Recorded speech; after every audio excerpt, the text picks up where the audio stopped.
11th मेरा बिल्कुल अच्छा नहीं गया था, बहुत बैकलॉग हो गया था। मैं ड्रॉपर हूँ यकीन 2.0 से। एक्चुअली मोस्ट स्पेशल मोमेंट मेरी जर्नी का ये था। एक्चुअली लास्ट ईयर मेरा स्कोर 627 था एंड देन मैंने ड्रॉप लेने का डिसाइड किया गवर्नमेंट कॉलेज मिलने के बावजूद भी। तो अब की बार जितने भी स्टूडेंट्स हैं जिनके 640 50 के आसपास आ रहे हैं उनसे मैं रिलेट कर पाऊँगा, क्योंकि मतलब हमें सब आता होता है, बस रिवीजन की कमी है। तो मैं ये सजेशन दूंगा मेरे पर्सनली कि रिवीजन पे ज़्यादा फोकस करें। बायो वगैरह हमारी पहले से काफ़ी स्ट्रॉन्ग रहती है, तो उस पर इतना लेक्चर पे फोकस ना करें, टेस्ट पे ज़्यादा फोकस करें।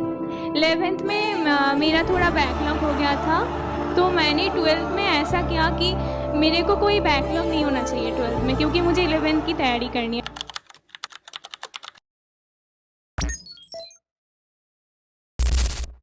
Hello everyone. तो सारे फेस्टिवल्स ख़त्म हो चुके हैं, तो आप लोगों को कोई रिग्रेट नहीं करना है कि मैंने एक सप्ताह कुछ नहीं पढ़ा, 2 सप्ताह कुछ नहीं पढ़ा, मैंने सिर्फ एंजॉय किया है। ये सारे ख्याल आपके दिमाग में नहीं आना चाहिए, क्योंकि एंजॉयमेंट बहुत ज़्यादा ज़रूरी है ताकि आप रिचार्ज हो जाओ, रिफ्रेश हो जाओ। अपने मदर फादर से मिल लिए होगे तो एक अलग एनर्जी आती है बॉडी में, उन्हें देख के इंस्पिरेशन मिलता है, उन्हें देख के मोटिवेशन मिलता है कुछ अच्छा करने के लिए।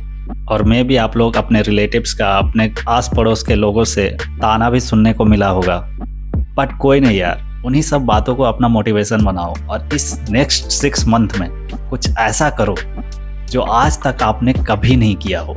ऐसा कमबैक करो कि लोग देखते रह जाएं। तो आज मैं लेके आया हूँ नेक्स्ट 100 डेज का स्ट्रैटेजी। अगर आप इसे फॉलो कर लेते हो देन आप पूरा सिलेबस को कंप्लीट कर लोगे फरवरी एंड तक या 15 मार्च तक। तो आज का वीडियो में हम लोग डिस्कस करने वाले हैं नेक्स्ट 100 डेज का स्ट्रैटेजी।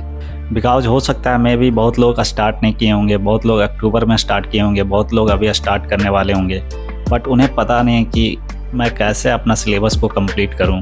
तो आज मैं इसी पे डिस्कस करने वाला हूं कि कैसे आप अपना पूरा सिलेबस को फरवरी एंड तक कंप्लीट कर लोगे, या तो मैक्स टू मैक्स 15 मार्च तक। मैं 100 डेज का फुल स्ट्रैटेजी लेके आया हूँ कि कितना चैप्टर कितना दिन में कंप्लीट करना है। फुल डिटेल में आज इस पे डिस्कशन होने वाली है। बट वीडियो में आगे बढ़ने से पहले जो भी स्टूडेंट 12th में पढ़ रहे होंगे उनके लिए एक छोटा सा मैसेज है कि भाई आप लोगों को डरना नहीं है कि मैं नीट को नहीं क्रैक कर पाऊंगा 12th के साथ, क्योंकि मैं यही गलती किया था। मैं अपने आप को कम आंका था और बाद में इसका मुझे बहुत ज़्यादा रिग्रेट हुआ था। जब मैं फर्स्ट टाइम 12th के साथ नीट को दिया था तब मेरे 335 मार्क्स आए थे और सिलेक्शन के लिए उस साल चाहिए थे 550 मार्क्स मेरे स्टेट में। ये मैं 2019 का बात कर रहा हूँ। तब मैं बहुत ज़्यादा रिग्रेट किया था।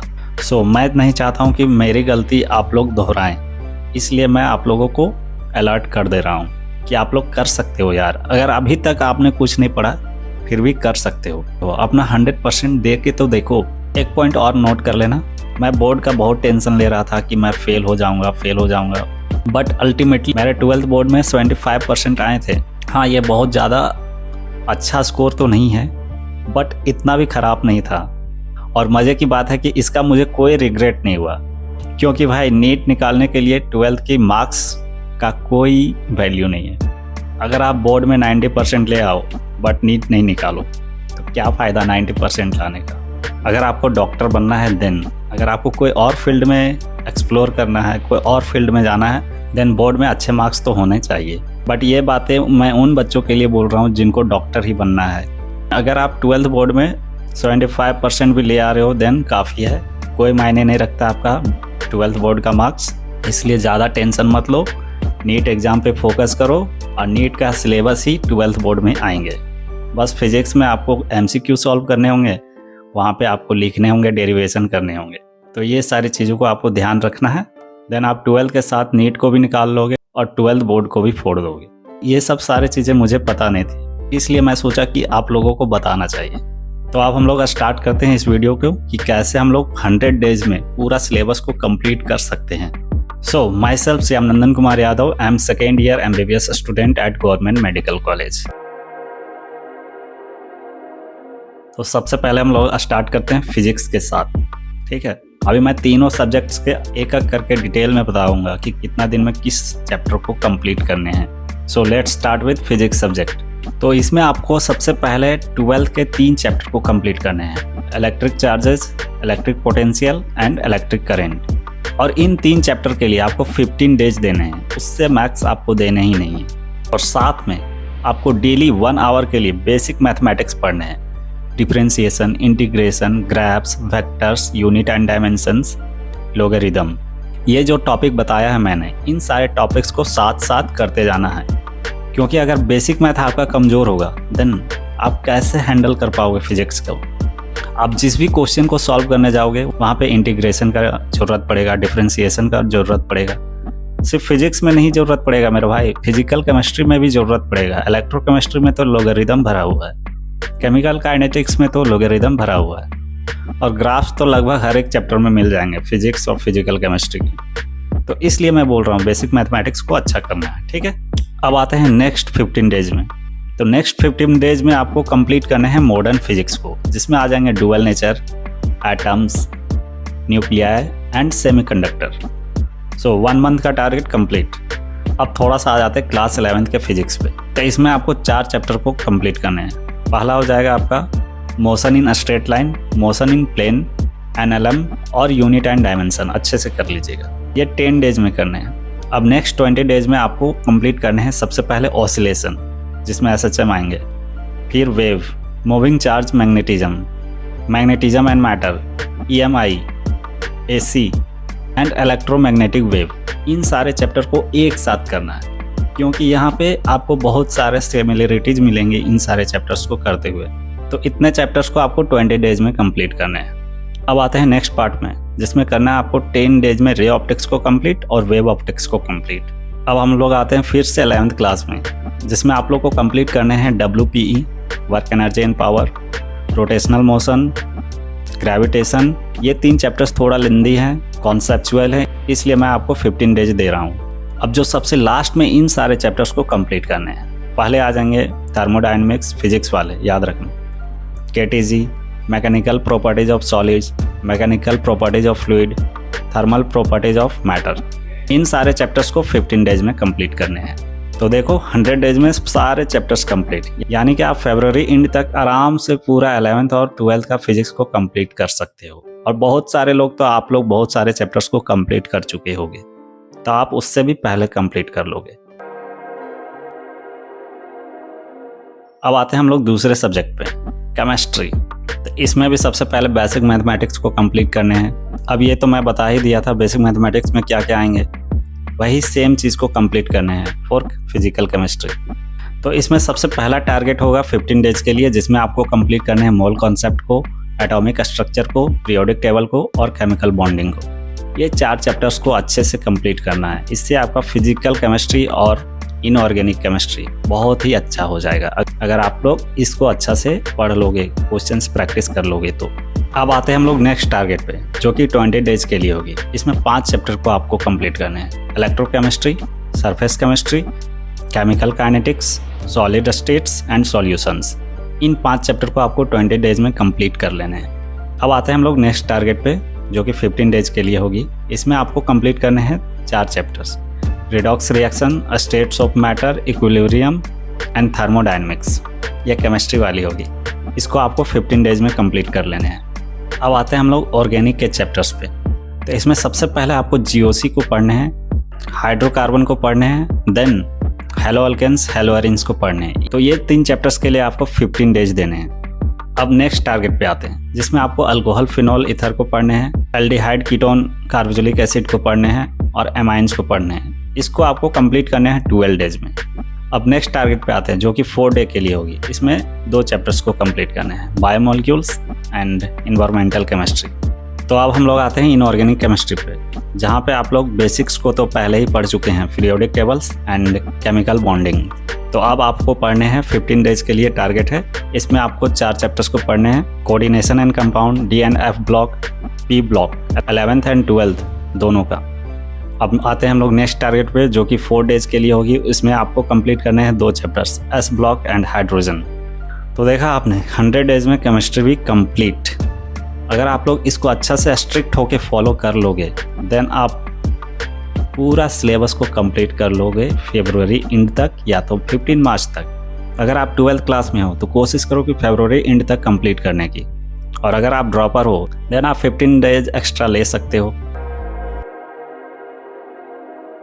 अब हम लोग आते हैं बायोलॉजी सेक्शन पे। तो इसमें फर्स्ट टारगेट जो होगा वो 10 डेज का होगा, जिसमें आपको कंप्लीट करने हैं 3 chapters, human reproduction, reproductive health and human health. अब आते हैं हम लोग सेकेंड टारगेट पे, जिसका ड्यूरेशन होगा 10 डेज। इसमें आपको कंप्लीट करने हैं इवोल्यूशन को, लोकल मोशन एंड मूवमेंट को, न्यूरल कंट्रोल एंड कोऑर्डिनेशन को। ये 3 चैप्टर्स को कंप्लीट करने हैं। अब हम लोग आते हैं टारगेट नंबर 3 पे, जिसमें आप लोग को कंप्लीट करने हैं प्रिंसिपल ऑफ इनहेरिटेंस को, मॉलिक्यूलर बेसिस को एंड द लिविंग वर्ल्ड। ये 3 चैप्टर्स को कंप्लीट करने हैं आपको 12 डेज में। ध्यान देना ये जेनेटिक्स वाले चैप्टर्स को अच्छे से कंप्लीट करने की। अब आते हैं हम लोग टारगेट नंबर 4 पे, जिसमें आप लोग को कंप्लीट करने हैं बायोटेक्नोलॉजी वाले सेक्शंस को, जिसमें 2 चैप्टर्स आएंगे। पहला जिसमें होगा प्रिंसिपल्स वाले, दूसरा में होगा एप्लीकेशन वाले। ये दोनों चैप्टर्स को बहुत ही अच्छा से कंप्लीट करना है, और इसलिए मैंने इससे पहले आपको पढ़ने बोला है प्रिंसिपल ऑफ इनहेरिटेंस और मॉलिक्यूलर बेसिस को, ताकि आपको ये दोनों चैप्टर्स अच्छे से समझ में आएंगे। अब आते हैं हम लोग टारगेट नंबर 5 पे, जिसमें आप लोग को कंप्लीट करने हैं 3 chapters, chemical coordination and integration, body fluids and breathing, 11th वाले चैप्टर्स जो कि ह्यूमन फिजियोलॉजी में आते हैं। इन 3 चैप्टर्स को आपको 10 डेज में कंप्लीट कर लेने हैं। अब आते हैं हम लोग टारगेट नंबर 6 पे, जिसमें आपको कंप्लीट करने हैं 3 चैप्टर्स इकोलॉजी वाले सेक्शन से, organism and population, ecosystem and biodiversity. इसके लिए आपको देते हैं 9 डेज। 9 डेज में आपको कंप्लीट कर लेना है। अब हम लोग आते हैं टारगेट नंबर 7 पे, जिसको आप लोग को कंप्लीट करना है 10 डेज में। इसमें आएंगे 3 chapters, photosynthesis, respiration in plants and plant growth. Next target number 8, जिसमें आप लोग को 4 चैप्टर्स कंप्लीट करने हैं 12 डेज में, प्लांट किंगडम को, एनाटॉमी ऑफ फ्लावरिंग प्लांट को, मॉर्फोलॉजी एंड बायोलॉजिकल क्लासिफिकेशंस। ये 4 चैप्टर्स आपको 12 डेज में कंप्लीट कर लेने हैं। नेक्स्ट टारगेट जो कि 12 डेज के लिए है, इसमें आपको 4 चैप्टर्स को कंप्लीट करने हैं। टारगेट नंबर 9, पहला चैप्टर्स है माइक्रोब्स इन ह्यूमन वेलफेयर, दूसरा चैप्टर्स है sexual reproduction in flowering plants, तीसरा चैप्टर्स है cell the fundamental unit of life and 4th chapters है सेल साइकिल। इन 4 चैप्टर्स को आपको 12 डेज में कंप्लीट करने हैं। अब हम लोग आते हैं सबसे लास्ट टारगेट नंबर 10। इसमें आपको 4 चैप्टर्स को कंप्लीट करने हैं। फर्स्ट चैप्टर है स्ट्रक्चर ऑर्गेनाइजेशन वाले चैप्टर्स, जिसमें कॉकरोच एंड फ्रॉग है, एनिमल टिश्यू है। दूसरा चैप्टर है एक्सक्रीशन वाला, तीसरा है बायोमोलिक्यूल्स, चौथा है एनिमल किंगडम। ये 4 चैप्टर्स को आपको 10 डेज में कंप्लीट करने हैं। सो दैट्स इन, आपके 100 डेज में ये तीनों सब्जेक्ट्स कंप्लीट हो जाएंगे।